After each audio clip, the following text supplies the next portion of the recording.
Ainsi fut achevé tout l'ouvrage que Salomon fit pour la maison de l'Éternel. Puis il apporta l'argent, l'or et tous les ustensiles que David, son père, avait consacrés, et il les mit dans les trésors de la maison de Dieu. Alors Salomon assembla à Jérusalem les anciens d'Israël et tous les chefs des tribus, les chefs de famille des enfants d'Israël, pour transporter de la cité de David, qui est Sion, l'arche de l'alliance de l'Éternel. Tous les hommes d'Israël se réunirent auprès du roi pour la fête qui se célébra le 7e mois. Lorsque tous les anciens d'Israël furent arrivés, les Lévites portèrent l'arche. Ils transportèrent l'arche, la tente d'assignation et tous les ustensiles sacrés qui étaient dans la tente. Ce furent les sacrificateurs et les Lévites qui les transportèrent. Le roi Salomon et toute l'assemblée d'Israël convoquée auprès de lui se tinrent devant l'arche. Ils sacrifièrent des brebis et des bœufs qui ne purent être ni comptés ni dénombrés à cause de leur multitude. Les sacrificateurs portèrent l'arche de l'alliance de l'Éternel à sa place, dans le sanctuaire de la maison, dans le lieu très saint, sous les ailes des chérubins. Les chérubins avaient les ailes étendues sur la place de l'arche, et ils couvraient l'arche et ses barres par-dessus. On avait donné aux barres une longueur telle que leur extrémité se voyait à distance de l'arche devant le sanctuaire, mais ne se voyait point du dehors. L'arche a été là jusqu'à ce jour, de Chroniques 5, 1, 9. Nous voyons dans la parole qu'après avoir achevé la construction du temple, la toute première chose qu'ils firent fut d'amener l'arche à la place convenable qu'ils devaient occuper. La première chose qui devait être faite après la construction du temple, avant que la gloire de Dieu ne puisse descendre, était donc de déposer l'arche de Dieu à la place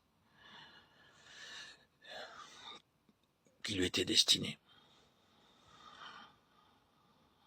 L'arche de l'Alliance est une image type du Seigneur Jésus-Christ, c'est-à-dire une image de son incarnation, et comment il fut crucifié pour être notre sauveur et ressuscité pour devenir notre justification.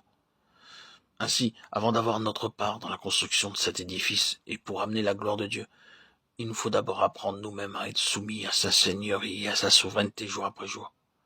Par exemple, il y a quelquefois des gens qui prêchent sur la seigneurie du Seigneur Jésus-Christ avec beaucoup de force. Ils en parlent très clairement. Mais si vous allez passer quelque temps avec eux dans leur maison, vous voyez alors la différence. C'est la femme en réalité qui est le chef de famille et non pas le mari. Dans l'assemblée, l'homme est la tête, mais à la maison, c'est la femme. C'est là un mal courant, un véritable fléau dans les pays occidentaux.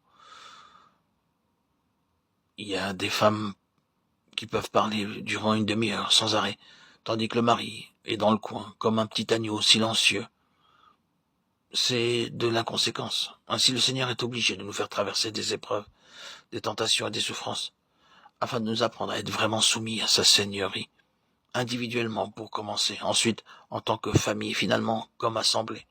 Tout doit être amené continuellement sous la seigneurie et l'autorité de chef suprême du Seigneur Jésus-Christ. Il y a bien des anciens d'assemblée qui ne sont pas du tout soumis à la seigneurie du chef, et qui pourtant élaborent des plans pour l'œuvre de Dieu.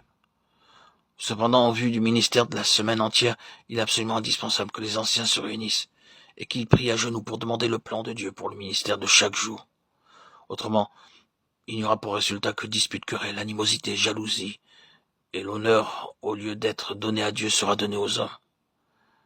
C'est pourquoi, après que l'œuvre fut achevée, la première chose qu'ils firent, ce fut d'emmener l'arche à la place qui lui était destinée. Dans beaucoup de cas, le Seigneur Jésus-Christ ne fait que figure de tête, mais il n'est pas vraiment la tête, du moins pas en pratique. En Angleterre, par exemple, la reine est la tête du peuple et du pays, mais en pratique, elle n'a rien à dire du tout. Elle n'a aucune puissance, aucune autorité. Ceux qui gouvernent font tout au nom de la reine, mais la pauvre reine n'est en réalité qu'une poupée ou un jouet.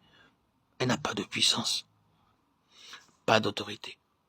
Et dans beaucoup de cas, vous pourrez constater que le Seigneur Jésus-Christ n'est chef et tête suprême qu'en figure, mais pas en réalité. Il est cependant la tête, il est avant toute chose et toute chose subsiste en lui.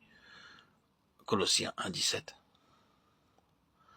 Afin que, qu'en toute chose, il ait la prééminence. Il est donc indispensable que nous placions d'abord nous-mêmes en tant qu'individus, famille et assemblée sous la seigneurie de ce chef suprême, en accomplissant toute chose qu'après avoir recherché et compris sa parfaite et pleine volonté. Et ceci est possible que si nous passons suffisamment de temps en prière, à genoux, en commun, en famille.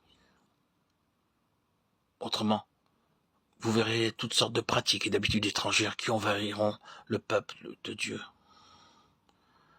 à moins que nous ne soyons amenés sous la seigneurie du Seigneur Jésus-Christ en pratique, en expérience d'une façon quotidienne, pour tout détail, nous ne deviendrons finalement que des esclaves des traditions humaines.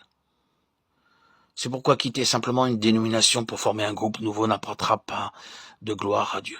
Ceux qui veulent sortir d'une dénomination doivent commencer par apprendre à être dirigés et gouvernés par lui, en toutes choses.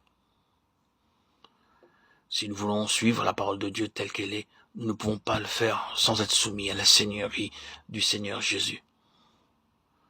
C'est n'est qu'en nous plaçant dans la soumission à sa seigneurie que nous recevons la force, l'intelligence et la sagesse pour le suivre.